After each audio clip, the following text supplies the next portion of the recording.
It's not okay for you to be a weak loser. It's not okay. And the reason it's not okay is because you could be way more than that. And it's a crime, an ethical crime, for you to allow all that necessary potential to go to waste. It hurts you, it hurts your family, it hurts the world. Really, really, it does. And people think, oh, okay, I get it. And they do get it, because they know at some level, if you turn around and you confront the suffering voluntarily, you find out that you are way tougher than you think. It's not that life is better than you think. Life is as harsh as you think. It might even be worse, but you are way tougher than you think if you turn around and confront it. And so then what you discover is that there's a spirit within you that can pursue something meaningful, that has the resilience and the strength to contend properly with the catastrophe of existence without becoming bitter. That's actually the central, and then I would say that's one of the central themes of 12 Rules for Life, is that make no mistake about it, like the first noble truth of Buddhism, life is suffering. This is true, and it's worse than that, because it's suffering contaminated by malevolence. That's the baseline. And so that's very pessimistic, but the optimistic part is that you are so damn tough, you can actually not only deal with that, you can improve it. It's like, oh, well, that's a horrible situation, but it turns out that I'm armed for the task. Well, that's a great thing for people to know. And I think the fact that we're armed for the task is even more true than the fact that life is catastrophe contaminated by malevolence. We're stronger than things are terrible. And things are pretty terrible. So that means we're pretty damn strong. Wow. Yes, it's a very good thing to know. And it's not naive optimism. Yeah. It's a very different thing. It's like, no, things are terrible. They're brutal. And you are so damn tough, you can't believe it. You know, the idea that in some sense you're an eternal victim, well, there's a truth in that, given that nature is conspiring to destroy you and will be successful in the end, that you're undermined by your own society at the same time you're buttressed by it, and that you're a target of your own malevolence and that of others.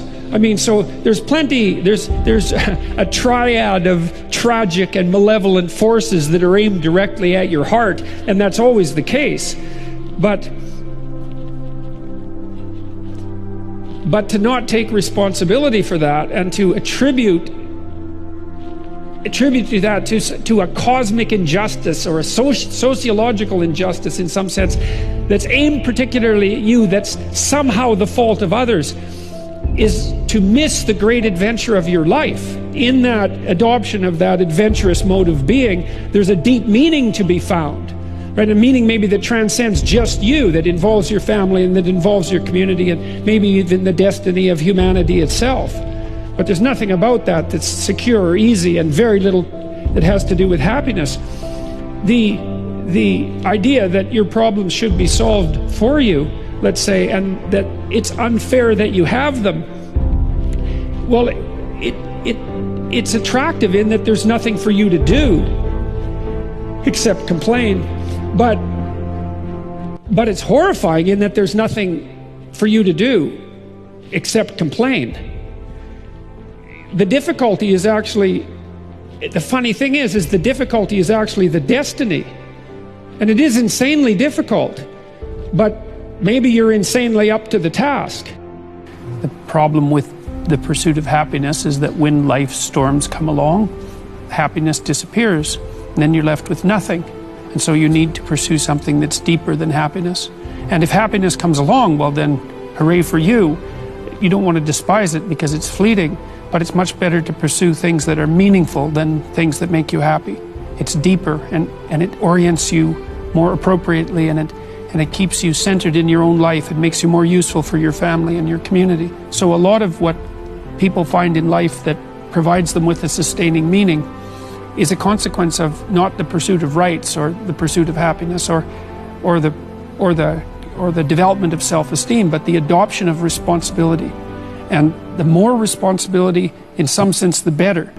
Responsibility for yourself, for making sure that your life lays itself out like it should. Responsibility for your family, responsibility for the community. It's people who take responsibility that are the ones that you admire, and that's the right pathway through life. That's where meaning is to be found. And I think that's probably the crucial issue, is that identification of a profound relationship between responsibility and meaning.